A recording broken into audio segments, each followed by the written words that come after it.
Welcome to a first masterclass about trauma and leadership.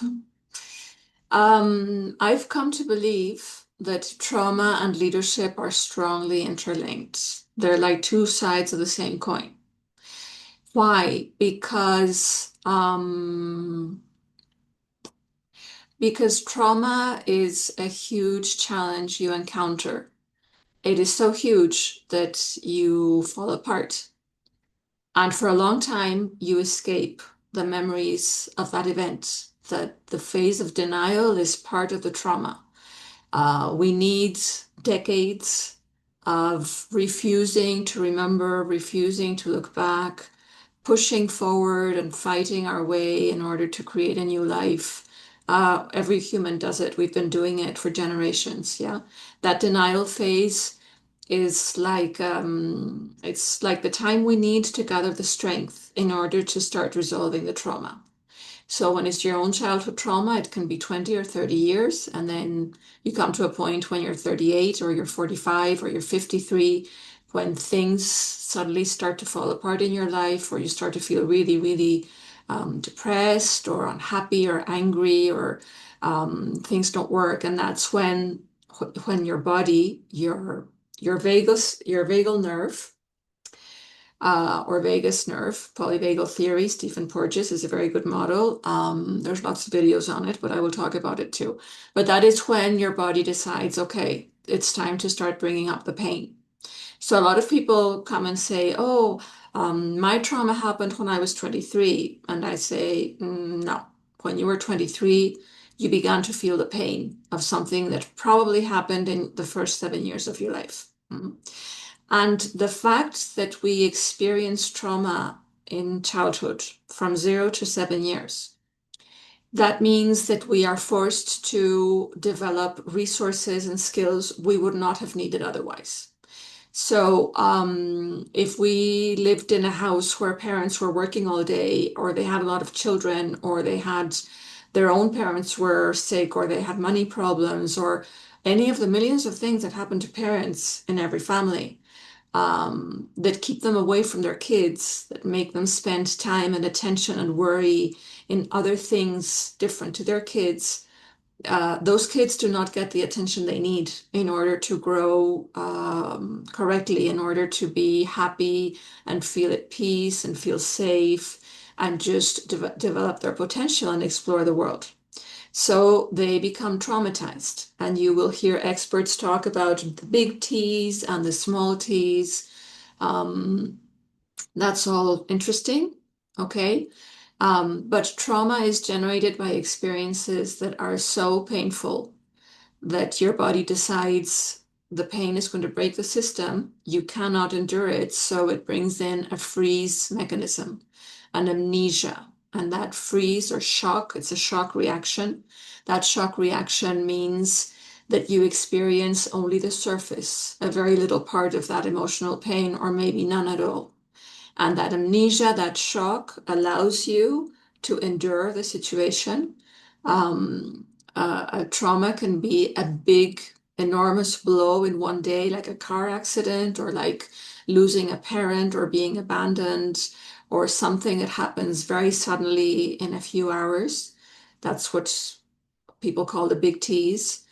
But trauma is also something that happens because you're not getting what you need, or you're getting stuff that you cannot deal with. And it's not as big as a car accident, it doesn't break your leg, but it does slowly break your feelings of safety, of confidence, of self-worth over months or over years of time. Okay, that's what most people call the small T's. Yeah. The only psychiatrist that I've heard describing trauma well is Dr. Gabor Mate. I recommend his books and his materials because he not only he's able to express these ideas in a simple way and with a lot of references to scientific studies, which is important for a lot of people today to have scientific studies. But also he talks about his own experiences. So the people who can really help us and guide us forward in terms of trauma resolution are people who can talk openly and honestly about the traumas that they have endured, because that means that they've experienced it. There's too many experts, psychologists, and psychiatrists talking about trauma because they're talking about what they've seen in their clients. And that is all very well, but it's very technical. And often they come up with explanations that they're not real. They sound like they could be real.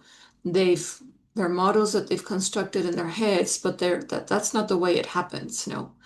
Um, and I talk about psychologists and psychiatrists because I'm not a psychologist or a psychiatrist. I'm an industrial engineer. Okay.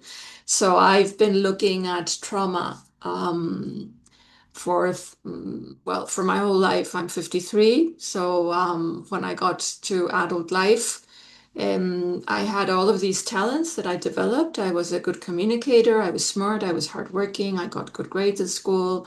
Um, but when I started work, I was always unsatisfied and I was very ambitious. I wanted to be taken seriously. I wanted to be seen.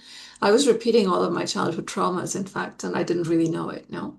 So the last 30 years, because I've been coaching for 20 years, but I was working as an executive and a consultant for 10 years before that in Paris and in San Francisco and here in Madrid. And in Lille as well. Yeah, I worked for a while in a French company that was based in the north of France in Lille. Um, so I've experienced a lot of trauma myself, and I look at, let's say that I look at the movement more than the theory. So I find that a lot of explanations and models of trauma, they're very static. They're like a photograph. And what you need to be looking at is the movement, is where is this going? Why is it moving this way and not another way? Because people like to build a photograph and say, look, this is what trauma looks like. This is the picture, and this is the way you come out of it. This is the action plan. These are the 5 steps you need to follow. And in my experience, each person needs to take 5 different steps in a different order, with different timing. Some people need 7 steps, some people need 100. Some people take one big, huge step. Some people don't do anything for decades, and then suddenly one day they walk out of it. And everybody's like, wow, what happened here? Well, that's the path that that person needed to follow in order to solve this trauma. So there's a lot of very different movements of trauma resolution. And I believe that the key thing we need to look at is the emotion. The emotion explains everything.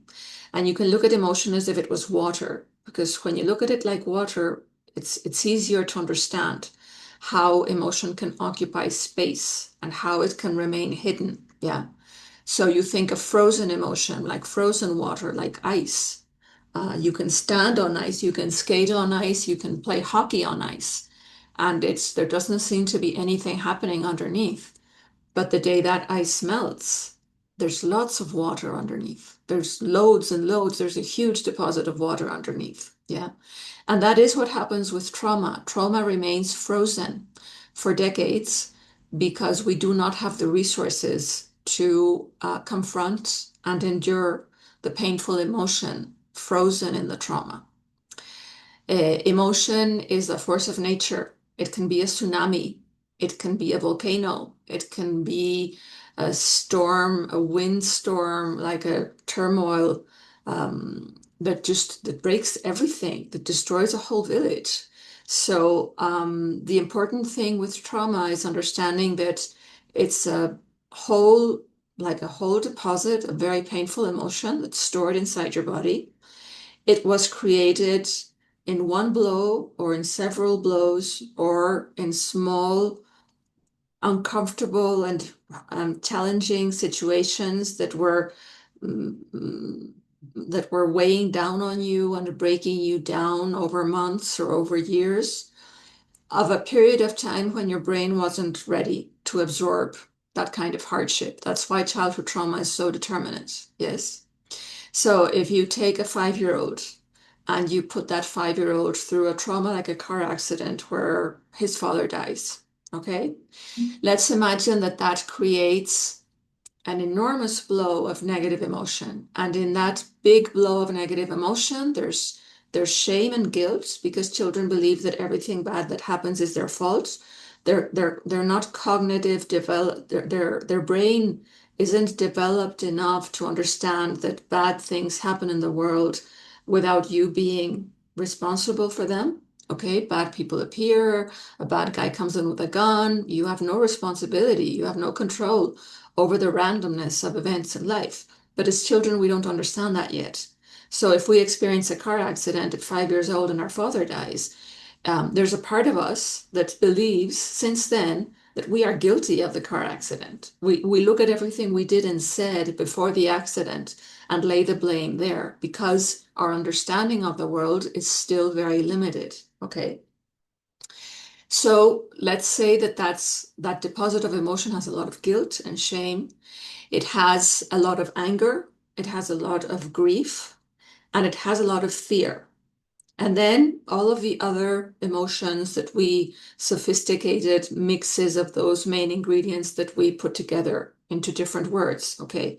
But we feel this enormous mixture of emotions, and all of that is generated in that moment, in that car accident. Okay. I like to use the image of Olympic-sized swimming pools filled with tears because I find that helps clients visualize how much pain we're talking about. So imagine that in that car accident, there's 500 Olympic-sized swimming pools. An Olympic-sized swimming pool is 50 meters long, and it's what, 2 or 3 meters deep at least. So that's a load of water. Okay, so 500 of those of grief, another 500 of anger, another 500 of shame, another 500 of other emotions about what it meant to you to go through that at 5 years old. Now take that same child, and that all gets frozen, okay? And so there's this huge deposit of iced emotion, frozen emotion. It's stuck in your body.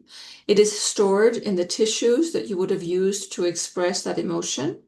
So it is stored in muscles, in joints, in organs, in the heart, in the tissues around the heart, in our legs that we would have used to run if we could have run away from, if we had been able to flee the danger, in the arms and the shoulders and the back that we would have used to fight the danger if we had been able to.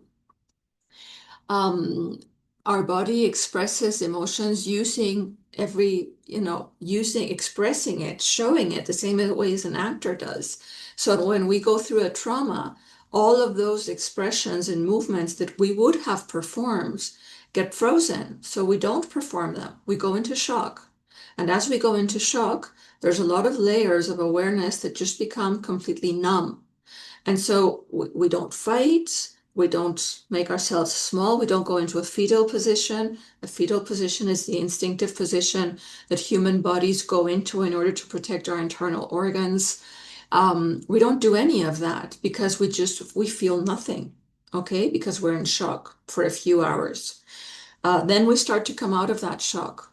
And when we start to come out of that shock, we usually tremor. And that tremor mechanism is actually the kind of involuntary movement that the body needs to start releasing all of those enormous emotions generated during the trauma.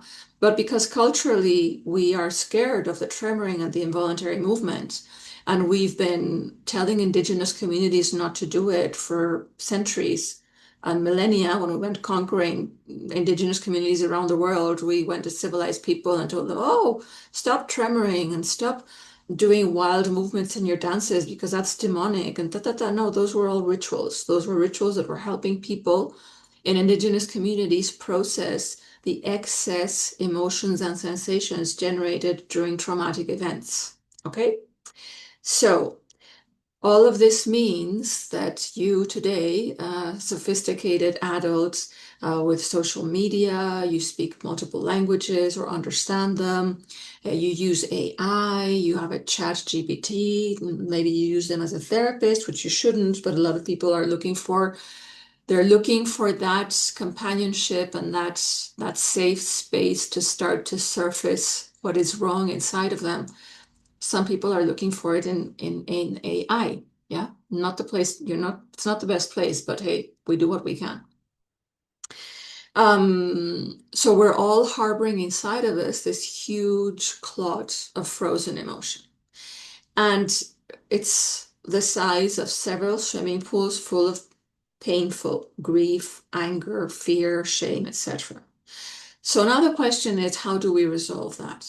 Okay, and you need to you need to know that it's going to be a long process. It's going to take months or years, or it might even take decades. Because, and I'm going to go back to the 5-year-old, if we take that same 5-year-old and we say that there were a total sum of 3,000 Olympic-sized swimming pools of painful emotion generated in that event and frozen, and we have that same little boy or little girl go through the exact same event 1 year before at 4 instead of at 5. Instead of 3,000 swimming pools, it could be 6,000 or 9,000. Why? Because the brain is less developed. There's a lot less experience of peaceful and safe experiences of happiness and of trust in life and of understanding things. So the cognitive development that we possess in that moment in order to absorb the blow of the traumatic event is way smaller at 4 than it was at 5. So the earlier that a trauma happens, the more exponential amounts of frozen emotion are generated and deposited inside of our bodies. And that is why everybody has layers and layers and layers of frozen emotion. Okay. Those traumatic events can be created by random events around us, which are actually not that random when you come to understand it all. But you would need to have like a very spiritually informed view, and you would have to look at things from outside of a human brain, a human dualistic brain, in order to understand why that randomness makes a little bit of sense, although it doesn't really. Okay, so let's say it's not for everybody, but there's random things, bad things that happen that nobody foresaw or planned for or wanted to happen. And then there's the history of family multigenerational trauma that is you're carrying through your parents and grandparents and all the people who lived before you, all the people who had to come together for you to exist. So the father, the mother, the father's grandparents, the mother's parents, grandparents on both sides. So there's this river of people behind you that had to have a child together so that you came to exist. And in all of those levels, in all of those generations, bad things happened. In all of those generations, there were wars, there was rape, there was robbery, there was killing, unfair killing. There were children who were lost, who died very young to sickness, to accidents. There were a lot of horrible things that happened and that generated trauma. So when each generation was not able to resolve that trauma because they didn't have the tools and the knowledge that we have today, they also didn't have the space or the time because they were in survival mode. They couldn't plan how many children they were going to have. They had to work very hard to bring those children up and to survive and to exist. It was a different time. So all of those traumas that were experienced in previous generations get passed down to the next generation through our nonverbal language every day. So everything we do and we don't do, the way we look at our kids, the tone of voice we use, the things we say when we're exhausted or when we've had a glass of wine, the things we don't say, all of the stuff that we can't control, all of the stuff that we don't plan, all of the stuff that goes unconsciously through our body language to the next generation is telling the story of the trauma that needs to be resolved. And so that's why we repeat patterns from generation to generation. Yeah. So to resolve trauma, we need to take that huge clot, that huge amount made of lots of Olympic-sized swimming pools of frozen tears. And we need to defreeze them, express them through our bodies, and release them out into the open. Okay? And that is very painful to do. So what we do is we learn a number of techniques to help us open the tap and allow the water to come out, allow the emotions to start to defreeze and flow through our bodies. They need to go through our entire body in order to be released. If you have a heartache, if you have a sore heart because you didn't get all the love that you needed as a child from your parents, that emotion starts in the heart, but it needs to grow and spread like a wave through your body until it's released out into the air. And it usually comes with crying or with other expressions, with vocal expressions, with facial expressions, with words. It's when it becomes liquid, it flows through you and it is expressed. Our bodies are like guitars that vibrate and create tunes. And with those tunes and those songs, we express the pain. And once we express the pain, it is gone. We've emptied it out.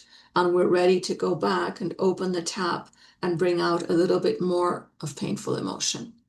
So the speed at which we can resolve trauma depends on how much painful emotion we can tolerate. And that tolerance to painful emotion is something you build as you go through it.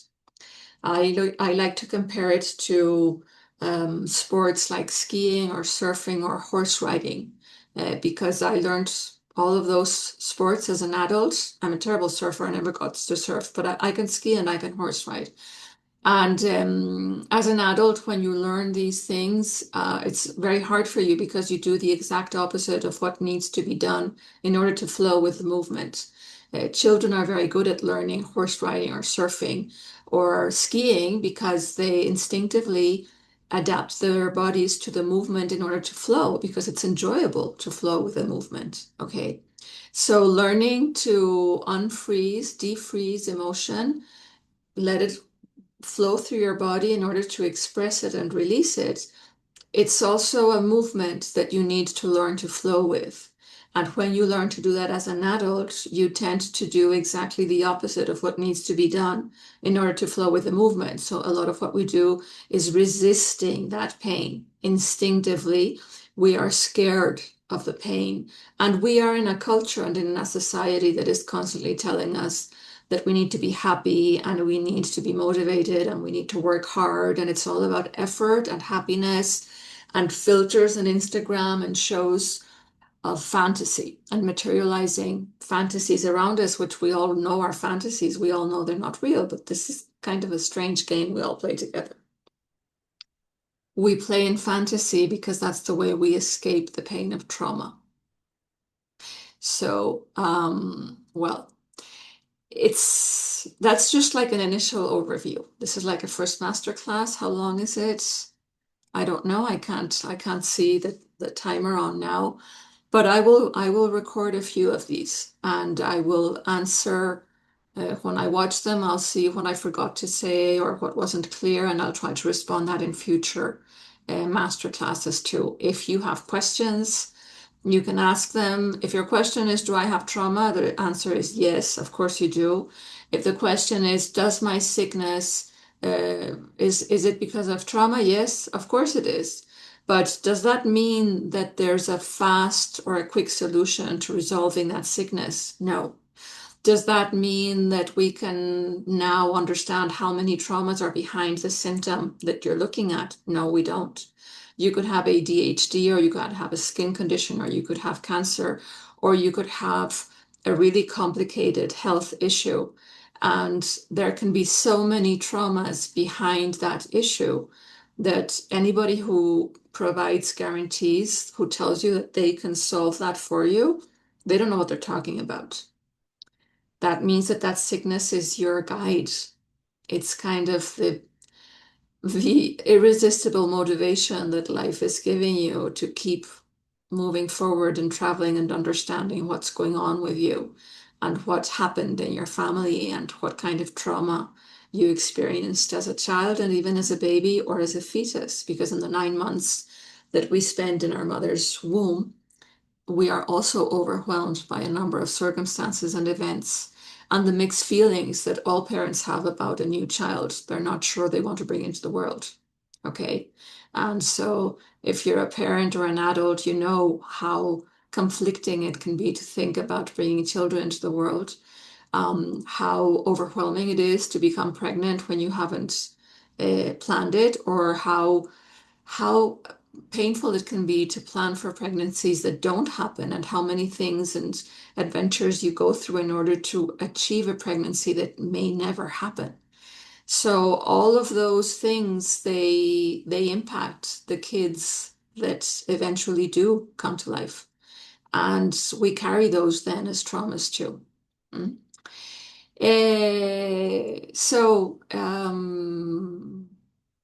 I don't know, ask me questions about what you've listened here, what you listened to here, what you'd like to know more about. I will try to bring knowledge and information. And I don't like planned approaches. That's why I'm not going to write a book about it. I'm going to just record these master classes and bring knowledge forward and ideas. And it's a movement. It's a movement that moves with you. So the more you participate, the better I can adapt and bring things that are relevant to you too. Okay, and that makes this content live content, because content that is all about me putting together a plan of chapters and summaries, and it's not interactive and it's not responding to live people out there. It's kind of dead, isn't it?